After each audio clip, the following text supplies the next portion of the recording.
Welcome back, everybody. 20 minutes before 7. Let's talk education. The Basic Education Minister, Angie Motshekga, says it will take 3 years to catch up the lost schoolwork of 2020. The minister said this week learners will be taught and assessed on 70% of this year's curriculum. The remaining 30% will be added to the 21-22, that's 2021 and 2022 academic years. Joining us now to talk about this, we have Professor Mary Metcalfe. She's an educational expert and obviously has lots of insight into this. Always a pleasure having you on the program. Thanks again for being with us. Thank you, Leanne. It's good to talk to you again. So this is the announcement that's been made. So the 2020 school curriculum cut by 70%. Are you cut to 70%, not by 70%, cut to 70%? Are you able to give us some indication of what this actually means? In other words, does 30% of all content stop, or is the subject just trimmed a lot? Leanne, what it means is that I think the Department of Basic Education is understanding that this is not a normal school year. Many learners have been out of school for 5 months. They're not returning to school as we know it because they're not going to be returning every day because schools are limited for the physical distancing to a 50% full ratio. So children are going to be coming back every other day, part of a day, every other week at arrangements schools make. So what we need to understand is that learners will not have learned what the department had hoped at the beginning of the year, and that this is going to vary greatly across the country. If we can't teach what was intended, we can't assess in the same way.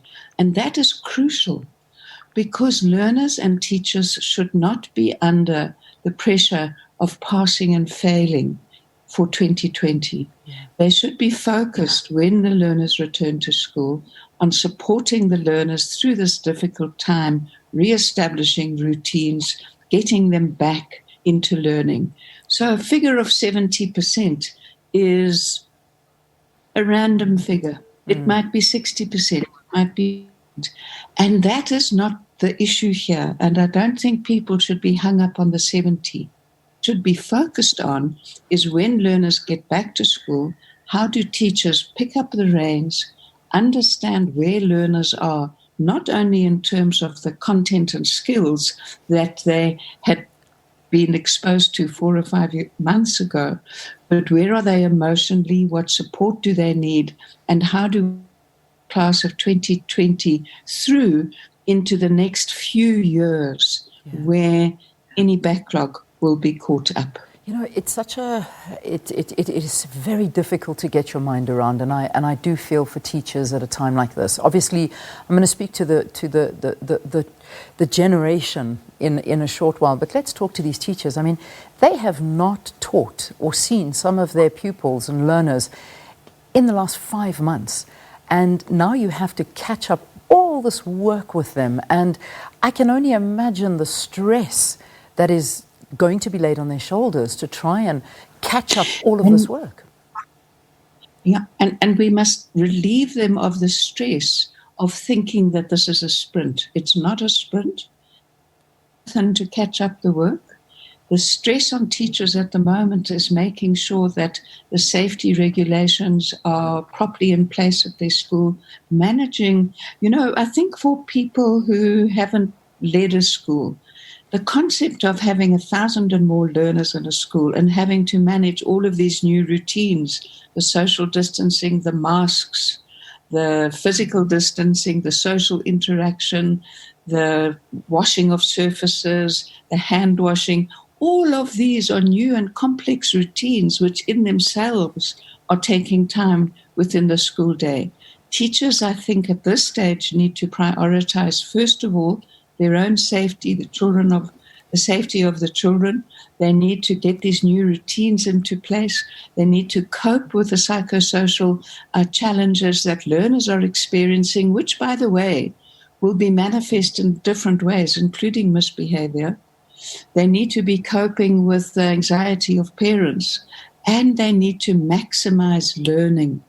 And maximizing learning means working out where learners are, what they've been able to learn at home, and for the majority that won't be much, and then building new routines of being in school, of learning, and the huge task for teachers of preparing work for learners to take home, because the understanding of the DBE is that teachers will be providing material for learners to take home to carry on learning at home. This is necessary, but it's more stress. Well, it certainly is, and it entails a lot of discipline from both a present parent that needs to work with the learner and, well, depending obviously the age of the learner, and then of course the learner him or herself. Now, the minister added that it's going to work on a 3-year program to try and catch up all of this lost schoolwork of 2020. I mean, you, Professor Metcalfe, said the same thing months ago. Perhaps you can elaborate on how something like this is going to work. Is this just going to add load or workload every single year thereafter?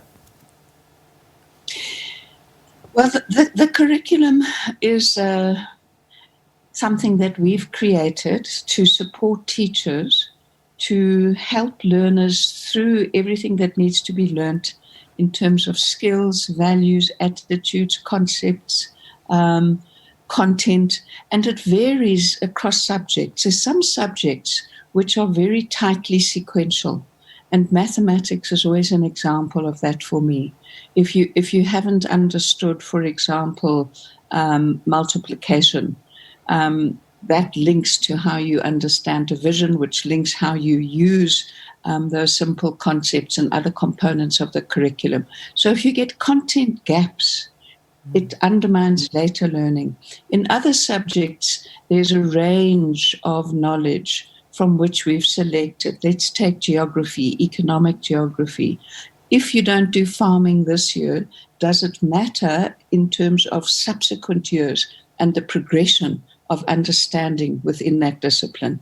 Now, the DBE has content experts which give teachers guidance in terms of what can be trimmed, what can be moved to a later stage. But Leanne, I have such a strong passion that this has to be collaboratively and professionally discussed within each school by teachers who have their hands-on feel and understanding of where learners are, who are looking at the quality of work that the learners are producing, how many of them have understood which concept, what hasn't been understood. This is complex professional judgments which need to be exercised in conversation with fellow professionals at the school. We need schools to be talking about where are my learners in relation to what the curriculum sets out and what's my best judgment of what I should be teaching now. Yeah. Now, if we think that can be determined by above, I think we fail to understand the complexities that teachers face at schools. And we need to be able to support teachers to make those professional judgments, not as only as individuals, but as teaching teams within the school and across years. So if I'm teaching a particular grade 6 class and I haven't been able to get all of the children over the line, really important concept, I have to work with my colleagues who will be teaching them the next year to make sure that they understand this is where we are. Yeah. Now, the guidelines from the National Department are important, but teachers have to interpret them. So let's have a look at matrics for now, because the minister has also said that matrics will be given more time to complete the academic year. I think they're going to now push it up until the 15th of December. And they're going to basically be kind of doing 6 days a week is what we're looking at right now. And I mean, she went on to explain a little bit that the matric exams have already been set. They are in fact set 18 months before, and obviously there's huge planning that goes into this. It's not something that happens, just off the cuff and the day before. But I mean, taking into account the pressure on matrics, this is going to be one of the biggest tests and one of the biggest grades that really is going to have a lot of pressure on them. How do you feel about the matrics going into these exams? Well, firstly, we have to know that the access to learning opportunities across the class of 2020, the matric class of 2020, has been hugely unequal. Yeah. That there's many learners who've been able to access learning material and learning opportunities because they have access to online material, online interaction. But for the vast majority, this is not the case. Yeah. And this class needs to be supported as much as we can, because that sense of unfairness, that I wasn't given a fair opportunity, cannot be something that the class of 2020 takes through the rest of their life if they have an opportunity to write a matric that they feel that they're properly prepared for. So the priority on grade 12 is crucial. The matric of 2020 must have the same value as the matric certificate of other years. We can't have the class of 2020 being responded to with, oh, you've got one of those matrics. Yeah. It isn't worth anything. So the concentration has to be on supporting them, understanding their anxieties, understanding the enormous pressure that they're under, providing the support, using, for example, free-to-air learning opportunities such as SABC, such as the other TV stations, so that we can supplement the learning. And I would love to see communities coming together to see how we maximize learning opportunities. How do we use the spaces of community halls and churches to bring people in to help these learners have a space to study? Yeah. Always the case in many homes. Yeah. How do we use available space to structure and support? Yeah, it's never been true, or words have never been truer when we said it takes a village to raise a child. Well, I think now we need every hand on deck to try and help this generation. You know, there was some interesting thing that the UN Secretary General actually said. I'm not sure if you heard his comments, but this really sort of hit me, and it made me think of the true victims of COVID. And as much as we know it's a health disaster, education around the world has been affected. We're not alone in this plight. And what the UN Secretary General Antonio Guterres said was saying that the world faces a generational catastrophe because school closures are depriving children of their education. He goes on to say, getting students back into schools and learning institutions as safely as possible must be the top priority. If these decisions are not taken now, it'll have a lasting impact on hundreds of millions of young children for decades to come. That really got me. I must say that was a lot of thought that came into my mind, thinking for decades to come, generations, and this is something that is going to affect them for the rest of their lives, this particular class of 2020. What are your thoughts on what's been said? Yeah, he's absolutely right. And there's two things that concern me. Number one, this is going to exacerbate inequalities. And secondly, it's the children of the poor who are the ones who are going to fall further behind without access to schooling. So embedded in what he's saying, the first principle already that schools must open when they're safe. And that question of safety is having to do with the material that's required, the systems. It also requires confidence of communities. Yeah. And confidence of communities is relative to anxieties about COVID in that particular area at that particular time. If we look at a province like KwaZulu-Natal, Umgongo and eThekwini are very high in terms of infection rates at the moment, which is not just a scientific phenomenon. It is also something that has to do with people's fears and anxieties. So returning to school is not only a matter of the science and the physical readiness, it's to do with the apprehension that people have. Other parts of KwaZulu-Natal, such as Zululand, such as uThukela, have a much lower infection rate. It's easier to the necessary conditions for safety and the public confidence. Where children of the poor are not in school, they're not being able to access the school nutrition program. You know that there has been the victory in terms of requiring the school nutrition program to be put back in place. The implementation of that is not going as well as the court had asked. But children of the poor are safer in school, get access to food, get access to learning. And the access to learning is simply can be being able to take your books home.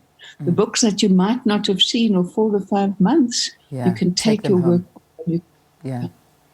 You know, I respect so much of what you're saying, and also in terms of that unequal society and how we already as a country struggle, if not the most in the world, when it comes to the inequalities that we see around us, and this is going to exacerbate it in a massive way. But we talk about sending our kids back to school, and a lot of communities fear for their children's lives. I mean, we had an interview, I think it was 2 days ago, focusing in on the state of some of the schools in South Africa, where at least, and we say at least because we're not even sure that these figures are correct, that 4,000 of the schools in South Africa still use pit latrines. They do not have the basic sanitation that is available. So as much as we say we're part of a global community, our issues here in South Africa are things that have been there even before COVID, but they're just being highlighted. So the 24th of August has been the date where it's been said that, you know, that's it, schools and pupils will be going back to school. But where we've got 4,000 schools that are still using pit latrines, how does this work? How can we send kids back into those environments? Absolutely. We cannot send teachers and their other adult workers in the school and children back to schools which are not safe and which are not ready. My greatest disappointment with the President's announcement that we would be taking a break is that we should have used this break to bring together all of the key stakeholders. The unions are critical, the school governing bodies are critical, the provincial education leadership is critical, to agree on what needs to be done. We needed to agree on where the weaknesses are, and we needed to use this break to really get ready. There's a lot of people who feel enormous discomfort at returning to school when they know that their colleagues are unable to do so because they don't have water. And there's a principle of fairness here. So the principle of fairness, I think, requires that firstly we take active steps to address deficiencies which have to do with water, which have to do with delivery of PPE, which have to do with the systems ready to implement them. And that question of fairness also goes to how we treat assessment, which is where we started this conversation. We cannot have assessment, particularly in the promotion of learners from one grade to the next, that unfairly prejudices learners whose schools were not able to open, who've been out of school for a long time. We have to have an approach to learning and supporting learning, which understands that this is a marathon to catch up the continent, the continent, and that we shouldn't be treating some children with the possibility of failure because they've been out of school. We need to support them all within the 3-year catch-up period. Yeah, certainly. But will we, at the same time, and finally, let me pose this question too as we wrap up, will we start seeing standards dropping, just so that we can push up these grades, so that we don't leave them behind, that we start seeing the pass marks being dropped again, and that standard of education just, you know, to push kids through school so that we don't have that backlog? That already was a fear. Now this is real. Do you foresee that as a problem, especially when we start seeing the results coming out, and they will come out, and we're going to see the big gaps, and we're going to see how the learners have struggled this year? Learning will be impacted upon, there is no doubt. You can't have a grade 2 child who was only in school, or grade 1 child who was only in school in January, February, March, they went home, performing at the same level as they. Yes, the learning is going to be impacted upon. That is why it's a 3-year catch-up. The question is, the firm exit point at the moment is the grade 12, That is quality assured by Umalusi. It has the responsibility to make sure that the matric of every year has the same real value in terms of quality as other years. As we introduce the exam for grade 10, that will be another opportunity to assess standards. What we have the responsibility to do as the teaching community is to invest all of our efforts in, particularly at primary school, focusing on core content, maths, literacy, reading, and doing our best over the next 3 or 4 years to catch up this of content that is required for building a firm foundation at a level of quality where we take all of our children with us. And we remember that it's the children who've been out of school, who come from contexts where learning is not easy at home, that will need our support. And on that note, we will leave it. Always a pleasure having you on the program. Professor Mary Metcalfe, thank you. She, of course, is an education expert talking to us about the decision of the Department of Basic Education to firstly cut the academic year by 70%, which means that they'll be adding the remaining schoolwork to the next couple of years and also extending the curriculum. And the final exam by matric set to be around the 15th of December. All right, that brings us to 7.